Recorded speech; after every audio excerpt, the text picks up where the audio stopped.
7 pays qui se préparent sérieusement à la Troisième Guerre mondiale.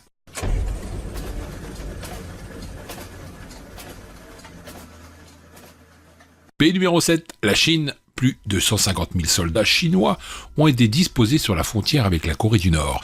La Chine se prépare à la guerre et à une invasion américaine, mais aussi à faire face à l'afflux des réfugiés nord-coréens, même si les médias américains expliquent que la Chine serait du côté des États-Unis.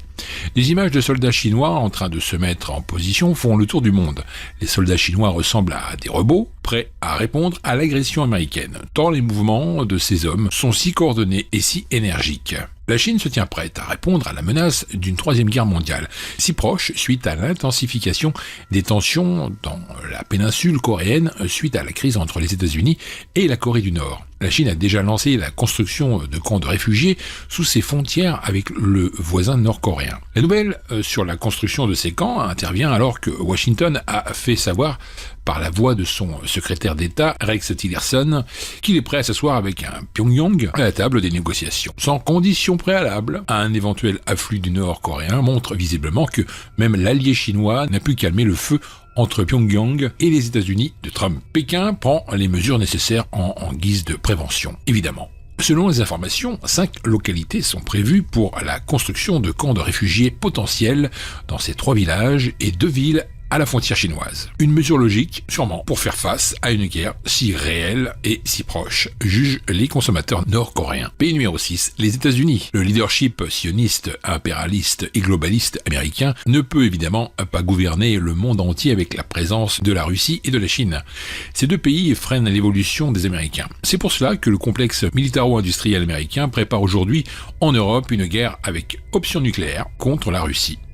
L'Empire américain ne supporte pas la concurrence des empires chinois et russes. Les USA sont donc en déclin. La seule chose que ce pays sache faire, c'est de fabriquer des armes et s'en servir. ADN de violence d'ailleurs constitutionnelle. Plusieurs spécialistes de guerre américains affirment que l'invasion militaire de la Russie ne pourrait être exécutée avec succès par les USA que d'ici 2025. Après quoi, les chances de succès chuteront de façon spectaculaire, puisque le Pentagone va permettre sa supériorité technologique dans de nombreux domaines face à l'armée russe et chinoise, et le conflit se transformerait en une guerre mondiale, avec l'utilisation d'armes nucléaires. Les États-Unis n'ont que seulement 4 ou 5 années d'avance technologique sur ces 2 rivaux. En ce qui concerne le peuple américain, construire son abri souterrain est devenu une véritable obsession depuis la guerre froide, lorsque les États-Unis craignaient une guerre nucléaire, mais il s'agirait cette fois d'un véritable comeback. Des centaines de milliers de bunkers se font construire chaque année à tous les États de ce grand pays, aident et encouragent les habitants à faire des bunkers et stocker dedans de la nourriture pour survivre au moins 3 mois. Pays numéro 5, la Suède. Les 4,7 millions de foyers suédois vont bientôt recevoir une brochure, une sorte de livret pour leur indiquer ce que l'on doit faire en cas de nouvelle guerre mondiale, indique le Financial Times. Ce sera la première fois depuis l'année 1961 à la fin de la guerre froide. Le livret intitulé « Si une crise ou une guerre survient » expliquera au public comment il peut participer à la défense totale et comment il peut subvenir à ses besoins les plus élémentaires. Trouver de l'eau, de la nourriture, se chauffer. Il traitera également d'autres menaces comme les cyberattaques, le terrorisme et le changement climatique. Selon Christina Anderson, toute la société doit se préparer à un conflit, et pas seulement l'armée. Et puis la Suède n'a pas d'autre choix que de se préparer puisqu'elle se sent vraiment menacée. En effet, après la fin de la guerre froide, la Russie avait réduit ses dépenses de défense. Mais celles-ci ont été revues à la hausse depuis 2014.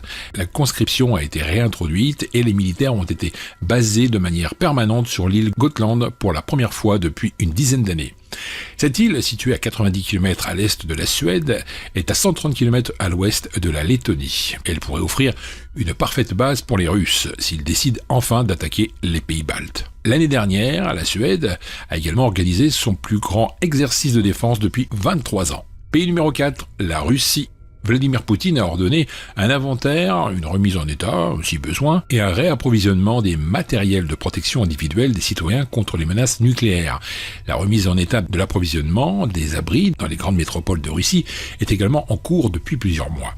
Des centres de commande décentralisés sont par ailleurs installés en divers endroits anonymes, en général enfouis profondément. Par ailleurs, des essais de matériel ont été effectués Tirs de missiles intercontinentaux, balistiques, Topol depuis le cosmodrome de Plezek, tirs de missiles depuis le sous-marin Briansk et Podolsk dans les mers de Barents et Okolsk, tirs de missiles depuis les navires de la flotte de la Caspienne, multiples opérations avec les missiles Iskander.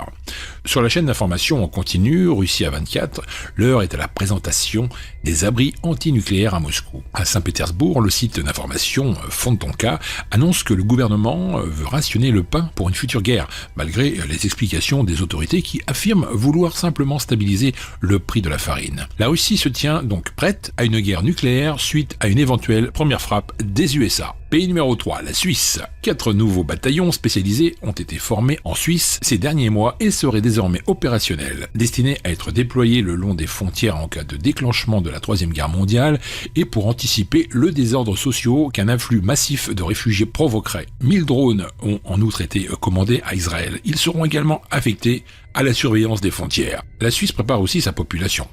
Son intervention fait grand bruit depuis quelques mois.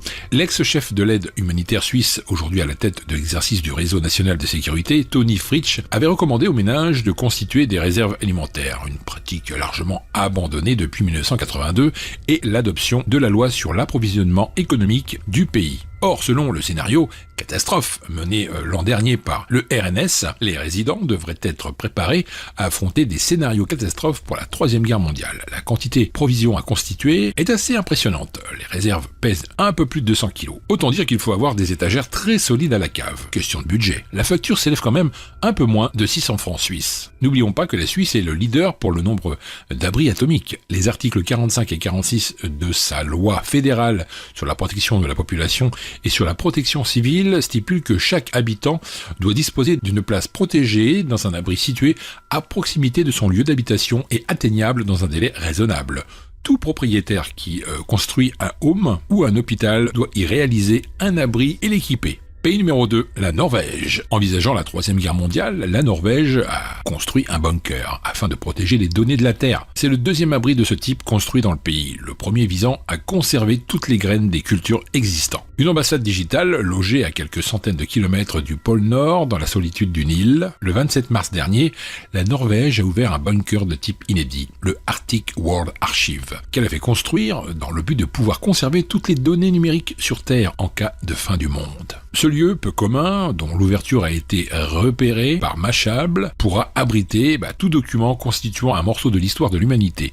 Géré par la société de préservation et d'archivage Pilk, il promet une conservation ultra sécurisée des informations et données avec une garantie d'accès dans le futur. Et bien sûr aux pays qui confieront de précieux éléments. Tous les pays sont donc incités à transmettre des copies de leurs données. La Norvège se prépare vraiment à sa manière et mise plutôt sur le stockage et les réserves alimentaires enfouies dans des montagnes loin de toute menace d'explosion nucléaire. Et même si la Norvège recevra elle aussi des bombes atomiques, des centaines de bunkers qu'elle aura construits vont tenir le choc. Selon les spécialistes, la Norvège a de quoi survivre durant 5 années en cas de nouvelle guerre nucléaire. Et c'est largement suffisant parce que la nouvelle guerre mondiale devrait être très courte. Celui qui attaquera en premier détruira l'autre. Pays numéro 1, l'Algérie. On sait tous que l'Algérie est la petite protégée de la Russie. Et Poutine n'a pas l'intention de lâcher ce pays allié qui lui sera très précieux dans une éventuelle Troisième Guerre mondiale. C'est pourquoi les services de renseignement russes informent l'Algérie de toutes les menaces qui viennent soit de l'intérieur, soit de l'extérieur. Cependant, les menaces soulignées par Moscou ne sont pas nouvelles pour les services de renseignement algériens. Il n'y a pas de menace qu'ignorent les services de renseignement algériens, soumis à une très forte pression depuis le début de la guerre civile en Libye. Les forces de sécurité algériennes ont misé sur leur expérience acquise sur le terrain de la lutte antiterroriste. En un temps relativement court, des milliers d'informations et de témoignages de première main ont été analysés et regroupés par les services de la DRS engagés dans une course contre la montre contre tout genre de menaces. Il faut souligner que la Russie prépare sérieusement l'Algérie pour une Troisième Guerre mondiale. L'Algérie est le seul pays d'Afrique et l'un des rares pays dans le monde à avoir reçu le système de défense anti-aérien S-500, qui est le plus développé et le plus sophistiqué de nos jours. Soyez sûrs, mes chers amis, que ces systèmes de défense aérien S-500 ne sont pas là pour contrer les missiles ou les avions du Niger, du Mali ou de la Libye, mais plutôt pour contrer le bombardier et les drones futuristes des Américains de l'ensemble des pays membres de l'OTAN. Il faut surtout souligner les énormes livraisons missiles anti-chars très puissants qui se comptent en dizaines de milliers capables de percer tout type de blindage. Je pense que l'Algérie jouera un jeu majeur dans la région du Grand Maghreb lors de cette nouvelle guerre en approche. C'est tout pour moi les amis aujourd'hui, on arrive à la fin de cette vidéo, partagez-la avec vos amis Facebook, Twitter et les autres réseaux sociaux pour que tout le monde soit conscient de ce qui se passe actuellement. Pour moi, je vous retrouve dans la prochaine vidéo qui s'affiche maintenant sur l'écran. Allez, à tout de suite ou à bientôt, bye.